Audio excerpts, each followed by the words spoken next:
Emily, would you like to hear a fun fact? Always. In Portland, this April was the wettest on record. Oh, that's not fun. Oh yeah? Isn't it fun that even in April we got to have cozy nights, curled up with a fire, good movie, and a favorite adult beverage? Okay, I have to admit that curling up with a nice glass of wine on the couch after a day of work is quite nice, especially when it's brought to my door from Drizzly. Who's the one with the fun facts now? Drizzly, you say? What's that?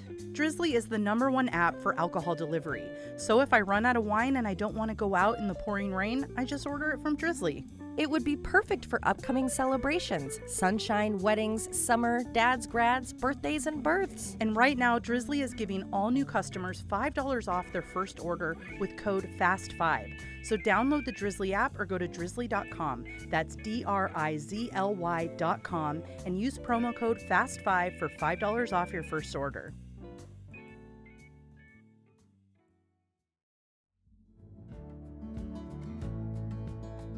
Another year, another Father's Day, and here I am racking my brain on how to top last year's gift.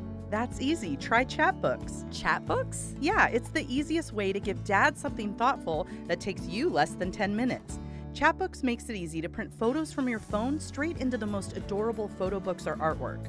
Not only does it allow you to make special occasion photo books for Father's Day, but there's tons of options from monthly photo books to home decor. That is a great idea. Now that I have a working phone, there's nothing stopping me from compiling a book of all of the things my dad loves, like me. And it's not just for dad. I tried it last week and printed several photos from my phone to Chatbooks to make canvas prints for my new apartment. They showed up 2 days ago and they are absolutely adorable. So download the Chatbooks app to get started today and use code DAD20 to get 20% off your Father's Day photo book.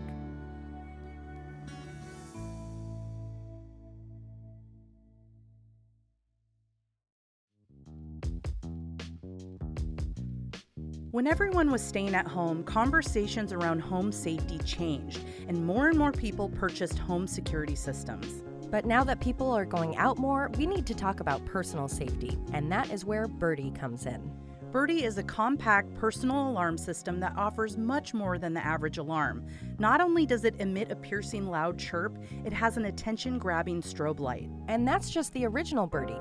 Pre-orders are now open for the Birdie Plus. With a subscription plan, the new Birdie connects to your phone via Bluetooth. Not only will it still be an alarm you can easily keep on your keychain, the updates include the ability to receive a "Get Me Out of Here" pre-recorded phone call with just the touch of a button.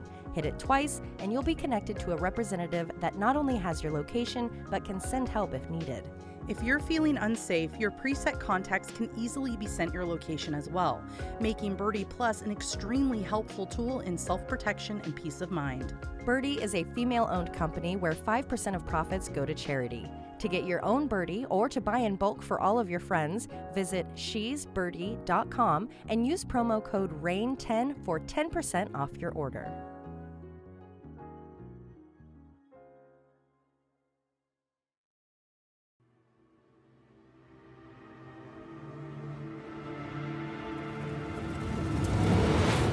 This is Murder in the Rain, where each week Emily Rowney, Alicia Holland, and Josh McCullough tell true crime stories of the Pacific Northwest. Murder in the Rain contains graphic content. Listener discretion is advised.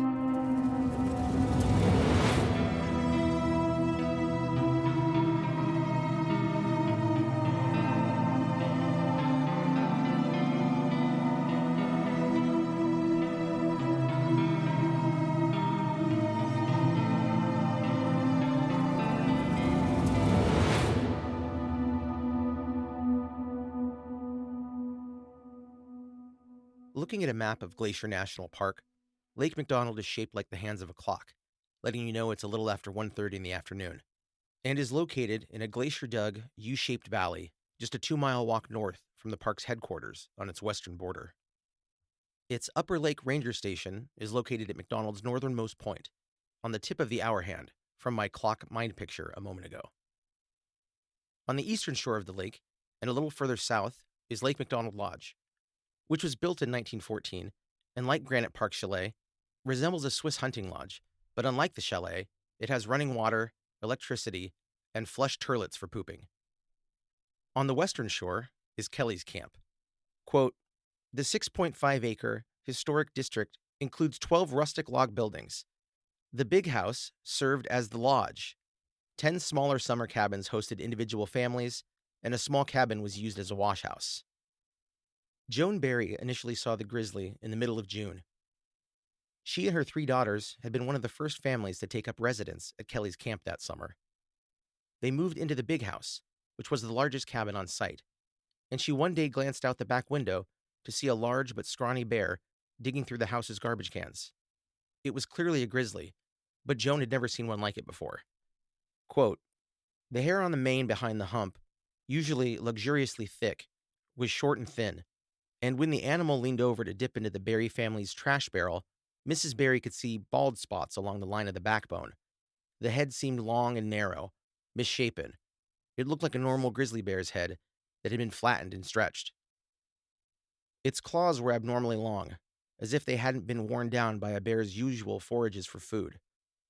It had become accustomed to eating what humans left behind, and it was old and sick.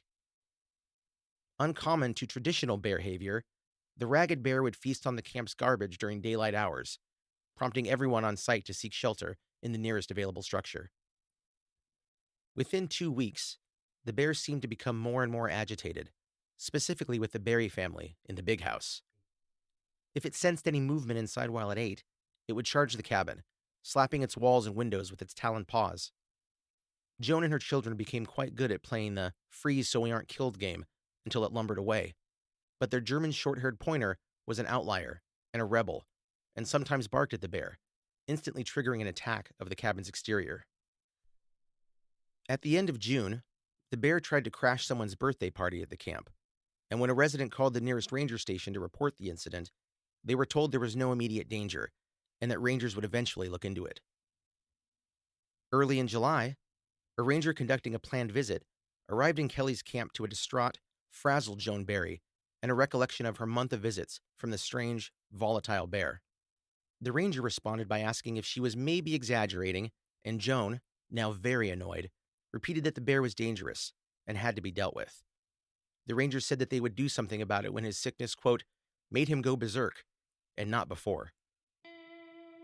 On August 1st, a different ranger visited to tell the residents of Kelly's Camp that the ragged bear had moved on and was now exclusively rummaging through campsites at Trout Lake, miles away on the other side of Howe Ridge.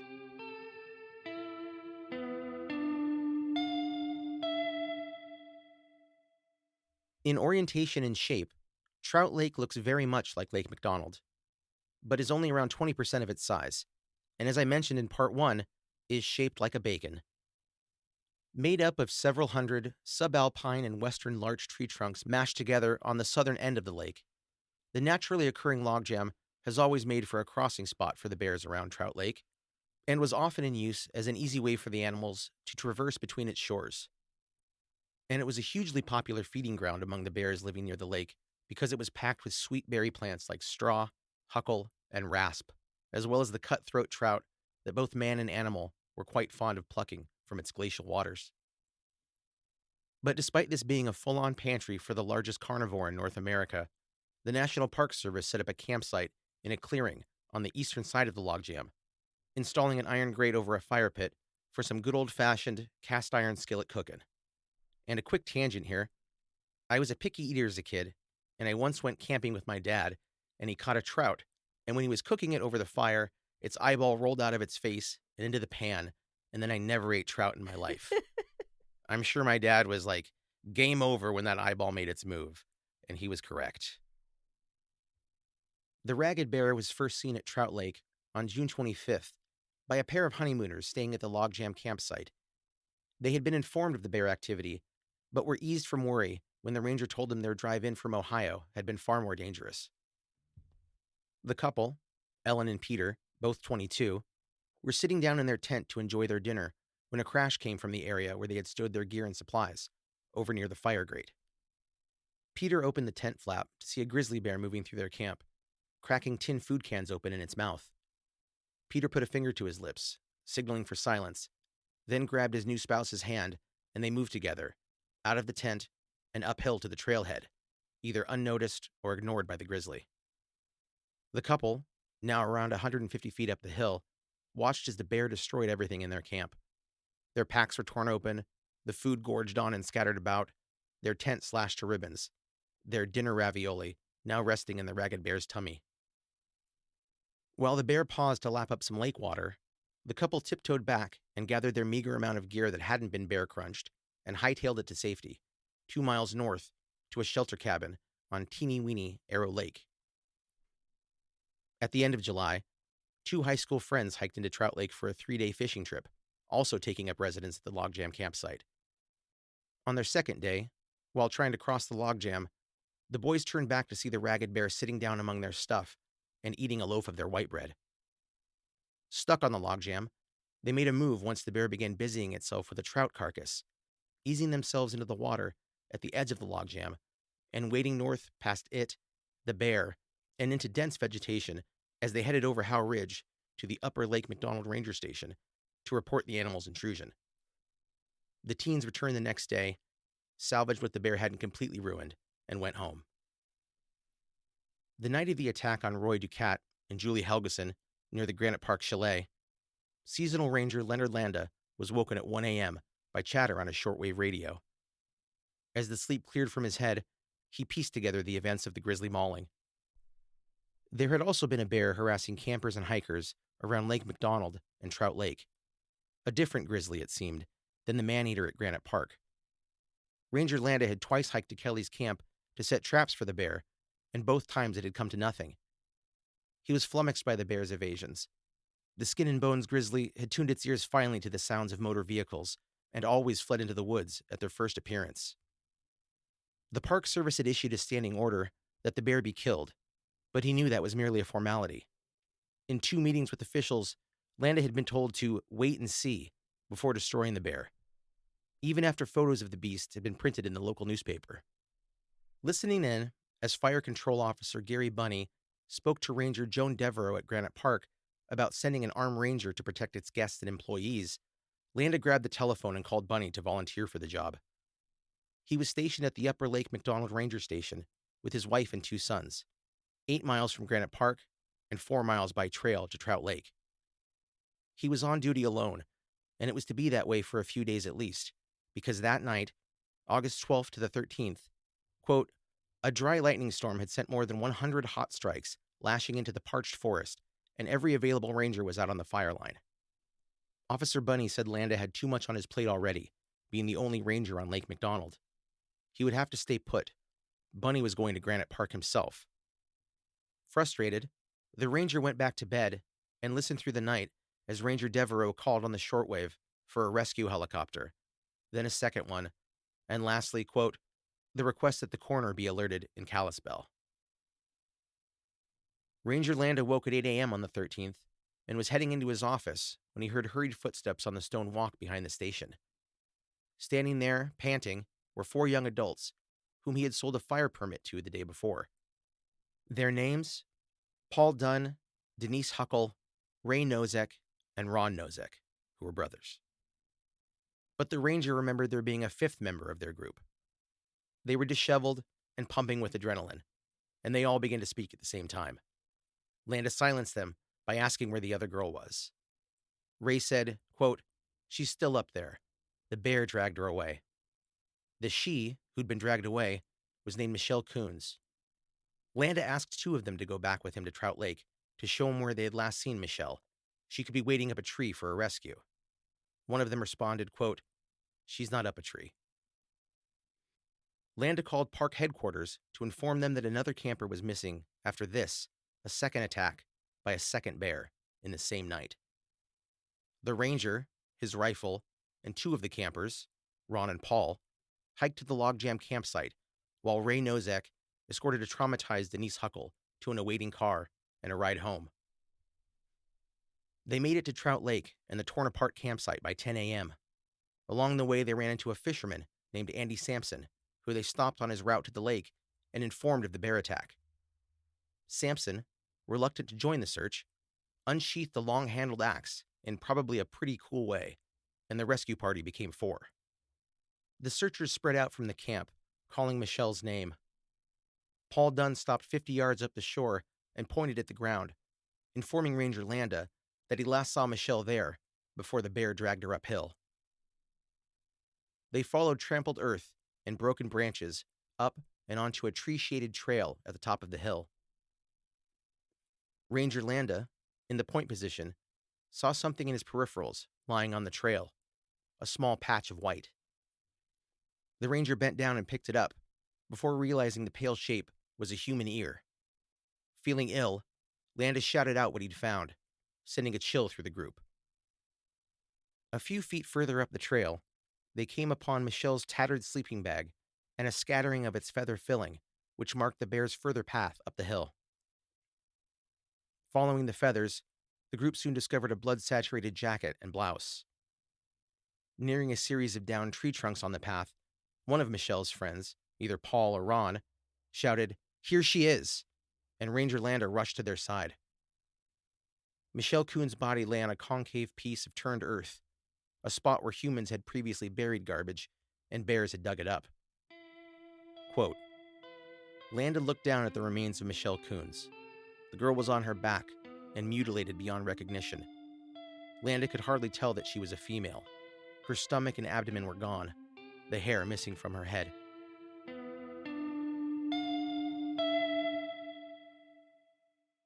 At 5 p.m. on the day of the night of the Grizzlies, the group of five, Paul, Michelle, Denise, Ray, and Ron, crested Howe Ridge and made camp at the Trout Lake Logjam. The friends all worked for the park in some capacity, and had a sixth unofficial member tagging along with them. His name was Squirt, and he was a mixed-breed puppy with a German Shepherdish look and big floppy feet. He should not have been in the backcountry. Bears and dogs do not mix well. A dog being present in the park was against the rules for good reason, as we heard with Joan Barry and the cabin-attacking ragged bear. And yes, that bear was sick and old, but the principle is still true. A bear spotting a dog or vice versa can trigger violent aggression from the massive predator. Also, Squirt does come under peril shortly, and though I'm sure he was quite traumatized, he remained uninjured during the attack of Michelle Coons and was later carried to safety. Employees under the age of 21 had to call home for permission to overnight camp, which is really cute to me, and two of the group had to do so. Michelle, a 19-year-old native of San Diego, who worked that season at the Lake McDonald Lodge gift shop, and Paul, a 16-year-old busboy at East Glacier Lodge, just like Roy Ducat from Part 1. Denise, who was 20 and worked as a room clerk in one of the park's lodges, had discovered Squirt abandoned within the park grounds and decided to bring him along and care for the orphan pup. Ray, 23, ran a gas station near Lake McDonald, and his brother Ron, 21, was a server at East Glacier Lodge and Denise's date for the trip. Hubba hubba. On their trip over the ridge, the group encountered two fishermen who relayed being chased up trees by an aggressive grizzly the day before, having to stay perched for 2 hours until the bear sauntered away. This information did little to frighten them. Quote, as Paul Dunn told his parents back in Minnesota much later, if there was one thing that was drummed into us, it was that the bears wouldn't bother us if we didn't bother them, and we certainly weren't going to bother them. Paul, who photographed the trip, said, quote, it was just a nice, easygoing afternoon for a while. They made camp at the Logjam, and 4 of the group headed to the lake for some dinner trout, while Michelle stayed back at camp with little Squirt. Paul, Ray, Ron, and Denise returned a couple of hours later with only a single trout between them. Paul began to cook the fish over the fire, and Michelle was seated away from the cook on a tree stump at the edge of the campsite. When she looked through the smoke and into the woods beyond, she could see a large shape 10 feet away. She jumped up, shouting, "Here comes a bear!" Paul Dunn described it as, quote, very large, silvery and brown, a gigantic hump, and a huge head. Ron untied Squirt's leash and carried him 50 yards up the lakeshore from the ragged bear and rejoined his friends. They watched, powerless, as the grizzly licked the dinner from their plates and nosed through their belongings. The group discussed their options: a hike back over Howe Ridge to the Lake McDonald Ranger Station, or they moved north to the shelter cabin at Arrow Lake. Both plans seemed ill-advised, as the 5 only had 1 flashlight between them, which would make the trek infinitely more perilous. They built a fire where they stood and decided to wait the bear out. After 20 minutes of rummaging, the bear left the camp. Paul and the Nozek brothers crept back to their gear, bringing back their sleeping bags, a bag of cookies, and a box of Cheez-Its. They kept the fire burning high and erected a barrier of logs, separating them from their first campsite to deter the bear from getting near. They laid down, circling the fire. Denise lashed Squirt's tether around a log and held the good boy between herself and the log, closing her eyes to try to sleep.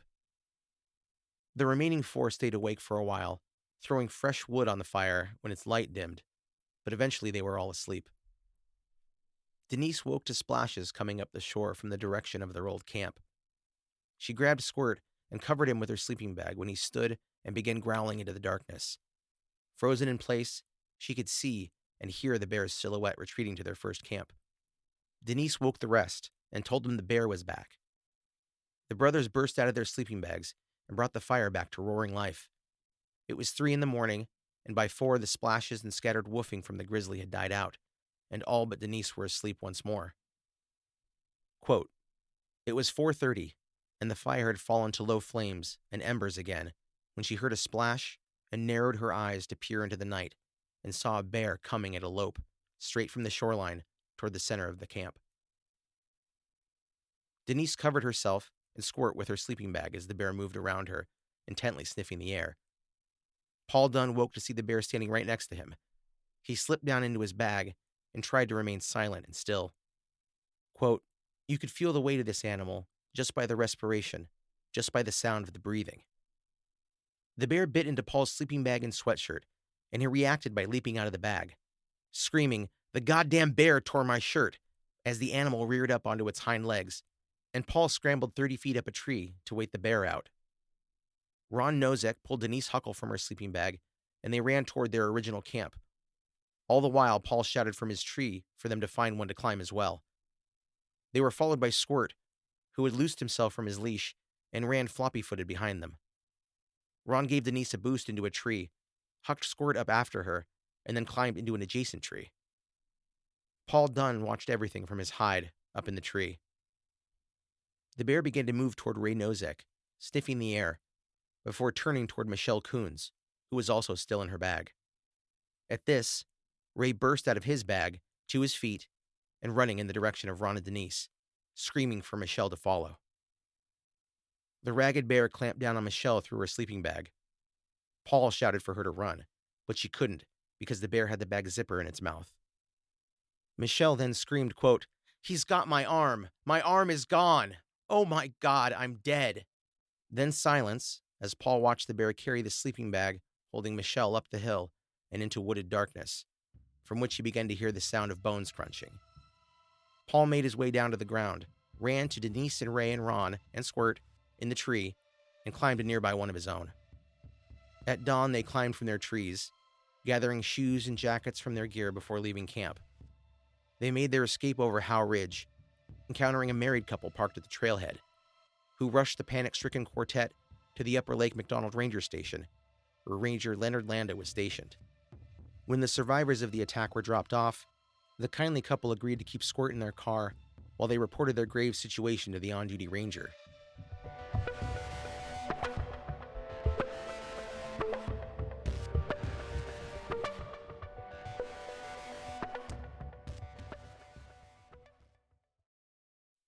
Ranger Bert Gildart, a 6th-year ranger, had been up until 3 a.m., relaying radio messages regarding the park's firefighting efforts, and had only been asleep a few hours when he was called at 8:30 a.m. and assigned to meet Landa at the McDonald Ranger Station to assist him with the bear problem. Ranger Bert sped to the station in his patrol car, finding that Landa had already started over Howe Ridge to Trout Lake with both available rifles and 2 of the young men that survived the attack.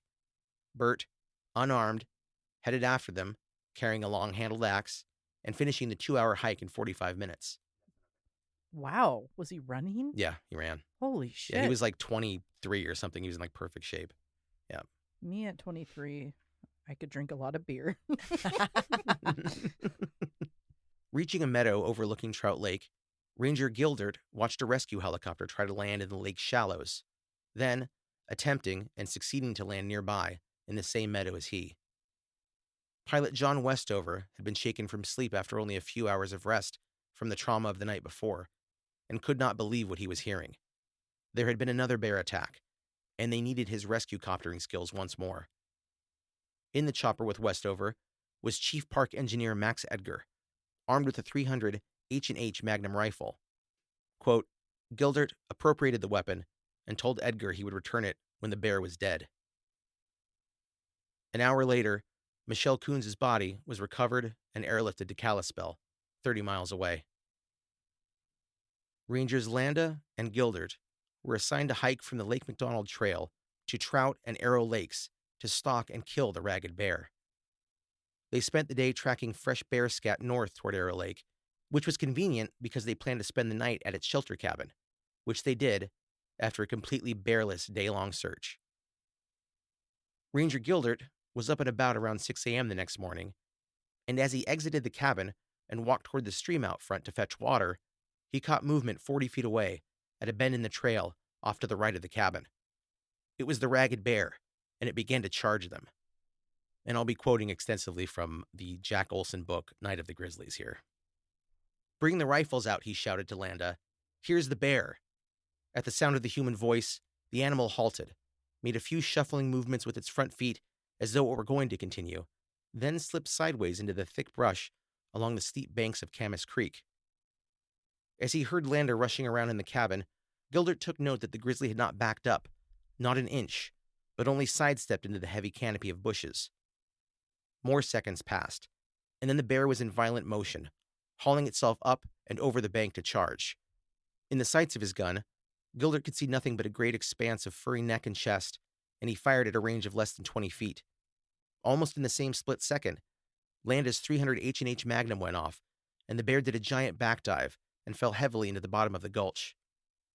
Gildert rushed across the clearing toward the stream, and Landa shouted, "Take it easy. This is the most dangerous time."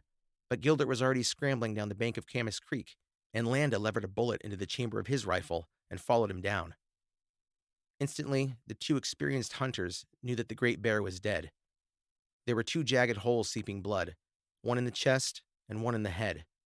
Either would have been fatal. Gildert dropped to his hands and knees and saw that the bear was a brownish-colored old sow, with worn-down molars and a thin, almost scrawny body. After they had radioed headquarters that they had killed a bear, the two friends sat in the little shelter cabin and wondered whether they had shot the right grizzly. Gildert said he was sure they had. "What makes you so sure?" Landa asked. "Well, what do you think she was doing around the cabin this morning?" Gildert said. "She was stalking us, and that's not normal for a grizzly." Unquote. The bear that killed Julie Helgeson was also exterminated. Park headquarters assigned a team of 4 park employees to bait the bear at the chalet and kill it when it appeared. Rangers Landa and Gildert were joined by Cliff Martinka, a new hire research biologist proficient with a rifle, and seasonal ranger/high school teacher Carol Hagen. If there were anybody more fitting the role of mad bear hunter, they were occupied holding the raging fire line. On their second night lying in wait, the bear appeared at the chalet's garbage pit. It was a mother with 2 cubs. On the count of 3, all 4 members of the team fired, and the bear went down bawling, dying. Its cubs ran off, but the group believed they were of enough age to take care of themselves in the wilds. Cliff Martinka, of the 4-man bear execution team, removed the Granite Park bear's head and paws for evidence and sliced open its abdomen, discovering a ball of human hair among other undigested matter in its stomach. The mother bear, the most dangerous kind of grizzly, also had a permanently torn paw pad, which would have made it pissed off pretty much all of the time. The brains of both killer bears were examined, and neither were found to be rabid. When the ragged bear was dissected, 65 brown head hairs of Caucasian origin were found in its digestive tract, making it conclusive that this bear had killed Michelle Coons. The bear was also found to have glass embedded in its teeth, which would have caused it constant pain and easy aggravation. As a result of its pain, it may have been unable to forage its natural diet, and relying on near-human contact to feed on trash, ultimately lost its fear of its most dangerous enemy, people. The trail ledger at Trout Lake was full of entries regarding the maniac ragged bear. So the heads of Glacier National Park had fair warning. But unfortunately, those ledgers were only examined at the end of a season, making them useful only in hindsight. So what was it you said that So it it's was? a trail ledger. So Ledger. the trailhead, there was a little like notebook there, and people could write about their experiences. Oh, so I went on this trail and it was great and beautiful, but we got chased this by a bear. was- Yeah, exactly. But a bear stole our food. But yeah, it was aggressive. It's skinny. It looks sick. It's chasing. Well, all of this stuff. they did keep their promise that they would wait till it went berserk to do anything about it. You can't fault them for that. Litter was the top factor contributing to what has been dubbed the Night of the Grizzlies. I don't know if you've watched Mad Men, but there is an episode where Don Draper and his family have a roadside picnic, and then to clean up, Don grabs their blanket and shakes all of their trash onto the ground, gets in the car, and drives away. That's how it was in Glacier. Campers left crap everywhere. From food to poops to broken glass, the park's visitors seemed to leave mountains of trash in every corner of the park, drawing bears and creating a cycle that would eventually spiral into violence and death. J.K. Simmons, who narrates the documentary Glacier Park's Night of the Grizzlies, and is a native of Missoula, Montana, captured it perfectly, calling the events, quote, a night when devastating perfect storm chance intersected with young lives. Grizzly bears have been forced from 98% of their natural habitat. They are federally listed as a threatened species. Excessively overhunted by humans until the Endangered Species Act of 1973, there are now less than 1,500 grizzlies left in the United States, south of Canada. At some point in our future, quote, the grizzly will go like Arthur of the legend, who retired to a cave with his knights to wait for the world to grow up to his stature and ask for him to return. The grizzly, in his own way as noble a king as Arthur, will not return. He will be lost forever, along with the wild frontier on which he lived his final few years as the mightiest animal of the North American wilderness.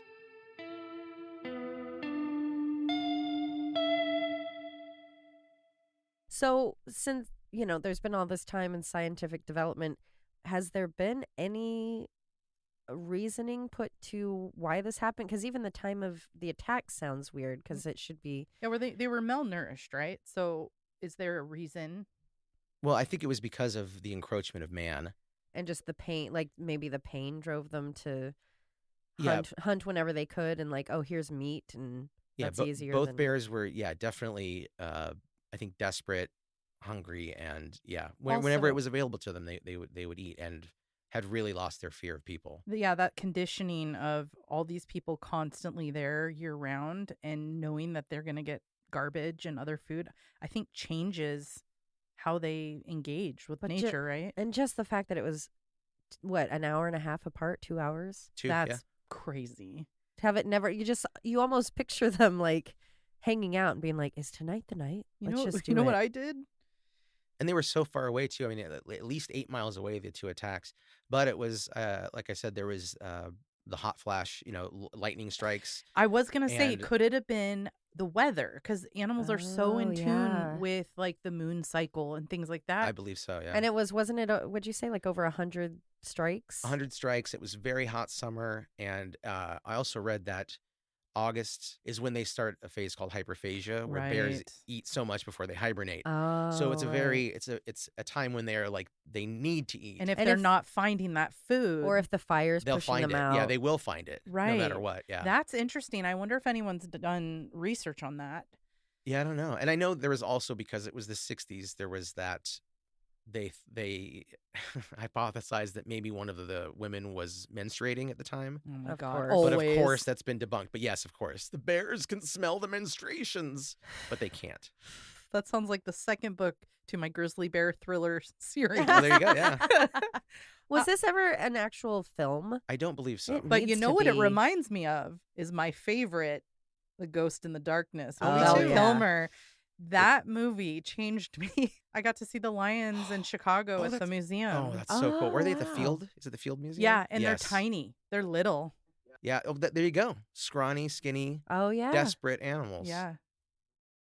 And that one in particular, because they were so outside the norm of lion behavior, that they were small, female, that they were going and retreating into a cave. Like, it was just abnormal. So there's something like mystical about it. I don't know. It really spoke to me. I love that movie. Yeah, it does feel like the kind of events that if they happened prehistory would be myth making Yeah. Yeah. because of the aggression and because of the crazy coincidence and perfect chance. Yeah, it's just an unbelievable story. I wasn't planning to do a second national park story this year or No, it's whatever, your thing. but boy, I loved it. We're And going there to are find you some more. Obviously, things were different in the 60s, and the understanding of human involvement and responsibility wasn't the same. Were there ever any kind of like lawsuits or anything from the families of the victims to say, like, you guys knew of this for all this time and you guys literally said, we're going to wait till it goes really bad? It's so funny. I don't know. I don't feel like it's from a lack of research. That stuff like never came up in anything that I read. I don't remember it from the book Night of the Grizzlies, which is amazing by Jack Olson, and everyone should read it. I feel like the lack of the law protecting nature almost would work against that. Like, I Yeah. don't think there was anything in place that they could sue against. Or they're like, well, we're just out in nature. What are Yeah. you going to do? Yeah, I feel and like it's like, people- well, actually, things could have been done. People weren't as litigious, and they probably just didn't even think in those in those Right. terms. To be Right. like, well, I can sue the government because a bear ate my kid. Yeah, for the purpose of responsibility. Exactly, yeah. Not just Oh, of course, yeah. For wrongful death or whatever, but to say like Lack you of guys warning frigging and- knew. You had a bear that was attacking a cabin, as if that's not weird enough. And then you're like, "Oh yeah, you guys can go just sleep outside. This thing's just trying to tear down a house. It's fine."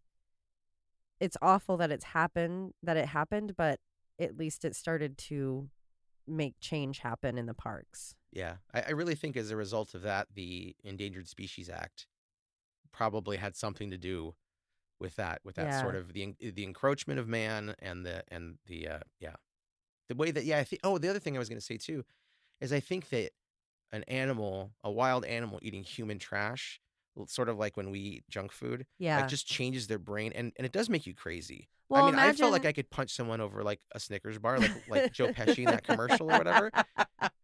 But even in the 60s, you still had foods, made with preservatives and chemicals Yeah. and unnatural things. And in just it. so much sugar, so much salt. Yeah, and Yeah. it's not what they're used to. And the fact that they're like in pain because of what they're eating. Yeah, they don't know they're eating. There was a part where one of the bears ate a baby food jar, the whole thing, full of food, and so it's like they're just eating a piece of fruit, but it's Full of glass. full I mean, of we glass. shouldn't be taking glass into the woods anyway. That too. Yeah.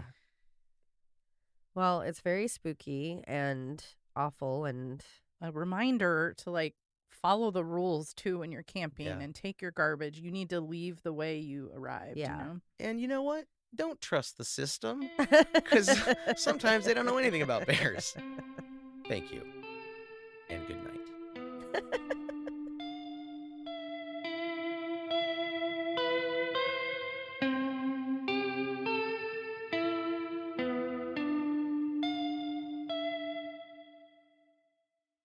I don't want to see two chins. I believe it's pronounced two chains. Go for 3. Go for 3. I like when I catch myself hunched over on the couch and my neck is like protruding and my head is kind of leaning back and Yeah. I'm like, I look like a bullfrog right now. Poor Josh has to see me just sitting here like a full-on frickin' bullfrog. What if I'm like, guys, I'm coming out. I have a thing for French maids. Like, oh, you watched Clue too? Oh yeah. Oh yeah. She was. I always want to grow up and be her, man. She was hot. Yes, iconic Those and boob jiggles. formative. Just boobies on a plate like that. Great. You nasty son of a bitch. Those little glasses. Get Was that that mustache was that I wore Martin from Mull? Halloween. It was Martin Mull. That's Good job, great. everybody. Thank you. He's Yeah, funny. he looks like he's made of string cheese. Yeah, but, but like, I'd cute. bang that. Like, why not? A check. Hi. Ha ha ha ha ha ha. Oh, also, sorry. It's all right. Keep on keeping you. on. I knew you were in Yeah. a hard place. You couldn't just abandon it. 'cause And I it have a was heart due. condition. You were not allowed to use that ever. Oh, ow, you're hurting my heart. The doctor said no one can say no to me. But I can think of. Ah, I can think of. I our feel like you're first about to, year- though. Ow. Which was built in 1914 and like Granite Park Chalet, oh my God, I've done it again. Quote, the 6.5 acre historic district. All right, Alicia. I don't want to be part of the gangbang. Too bad. You're getting banged on by this gang. Bang, It's bang. our time to shine. Banger. The big house served as a lot. Wow. As what? Get it What out. did it serve as? Today, Junior. Served as my doom. The big house served as a lot. Oh my God. Or I've had those moments. I was gonna compliment you on how much better you're already doing the last feat. Well, thank but- you. Yeah, I feel well. Oh no, I retract it She now. changed though. Thank you. her mind. Thank you for that. as You well. have to prove Thank you. yourself Thank you. again. Thank you. Sorry about your heart. Ow, guys, no. Oh. Uh-oh. I didn't know what you guys were talking about. I still don't know what you guys are talking I about. love but inside I jokes. had yogurt. I ate it. Get your chat book about Dad's New Balance shoes and lawnmower. And his wraparound sunglasses and free baseball cap. Are you talking about my dad? Yep. A lawnmower while wearing a leaf blower on his back. And if we're talking about Keith, he's got a couple of balloons tied to his wrist, like a kid at a carnival, making little kissy faces at him. Oh boy. I'm starting to wonder if we It's do Adam have like and a Eve, genetic. not Adam in a squeaky balloon. Oh my god. Just a cold robot. I still going don't through want the to world. poop in public though. So I don't know what that's about. I'd rather poop at It's public because you're a than at home. Terminator and they don't poop. I got you. Pretending you like German Shepherds. Terminators hate German Shepherds. I know that because I just Everybody watched The knows it. Terminator yesterday. I loved Eddie Furlong. I Yeah. don't know why, but I did. Because you were a child of the 90s. He Yeah. was a little dirtbag. I love a good dirt You bag. sure do. He looked like too young to be a sizzler cook, but he was going to work there. No, you're right. Mhm. You are fucking right. I know. Applebee's. Little bit of chicken fried.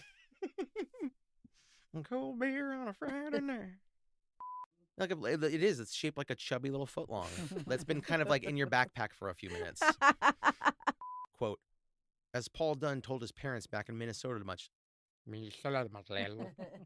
Accuracy. Ew.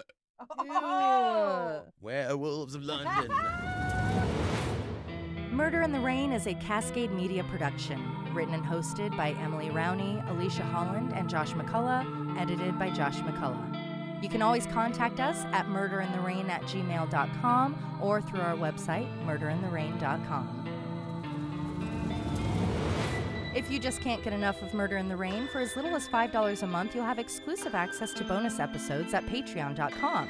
You can find us on all of the socials, and for more true crime, follow at @M_Murder in the Rain on TikTok, and you can also listen to Alicia and Josh on their other show, Always Be My Sisters. And suck my balls.